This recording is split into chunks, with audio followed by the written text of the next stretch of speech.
Dan Wootton didn't so much comment on Meghan Markle's return to acting as he launched a verbal lightning strike on it. For him, this cameo in an Amazon movie isn't a comeback, it's a confession. A confession that the royal fairy tale didn't become the global influence empire Meghan promised. A confession that the duchess who once declared herself done with acting didn't find the higher purpose she claimed was calling her. A confession that after all the statements, pronouncements, documentaries, podcasts, and carefully staged interviews, Meghan Markle is right back where she started, only with less mystique and far more baggage. Wootton's criticism isn't subtle. He believes Meghan returning to Hollywood is not a triumphant creative rebirth, but a desperate retreat disguised as reinvention. And in his view, it isn't just transparent, it's embarrassing. He sees this as the ultimate irony. The woman who believed royal life was beneath her creative and global humanitarian destiny is now settling for a blink-and-you-miss-it movie cameo. The woman who positioned herself as a leader on the world stage, the voice for women, the modern humanitarian duchess, is back chasing screen time, not influence. And that, Wootton suggests, is the clearest sign yet that the Meghan Markle experiment outside the royal institution didn't deliver the power she expected. To Wootton, this cameo isn't ambition, it's admission.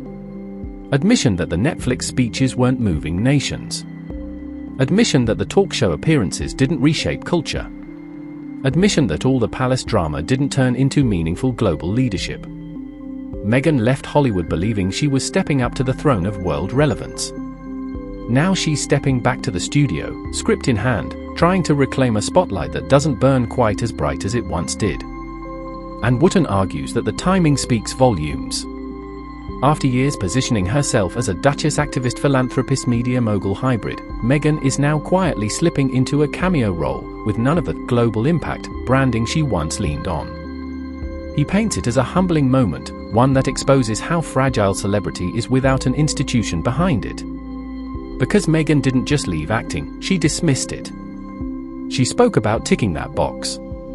She stepped into royal life like she believed she had outgrown Hollywood. Wootton never bought it, and now he says the return proves it was never about purpose or duty. It was about profile. And when the royal platform demanded discipline instead of drama, Meghan chose drama. When it required service instead of spotlight, she chose spotlight. Now, Wootton argues, the world can see clearly the palace wasn't holding Meghan back, reality was. In his view, Meghan confused exposure for influence and headlines for respect. She believed Netflix deals were equal to royal duty. She believed a podcast microphone could rival royal tradition. She believed the world cared more about her narrative than the monarchy she walked away from. But attention fades when novelty ends, and novelty ended the moment Meghan stopped being the new duchess and started repeating the same grievances on repeat.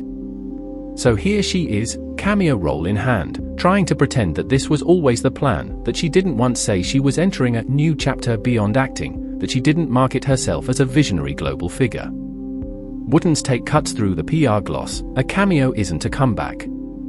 It's a compromise. He paints the picture clearly. The duchess who imagined herself shaping international conversations is instead stepping back into a world where she's one of many, not one above many. And this time, the industry isn't welcoming a rising actress with potential, it's welcoming a familiar face with a polarizing narrative and a long trail of burned expectations. That's why Wootton calls it desperate.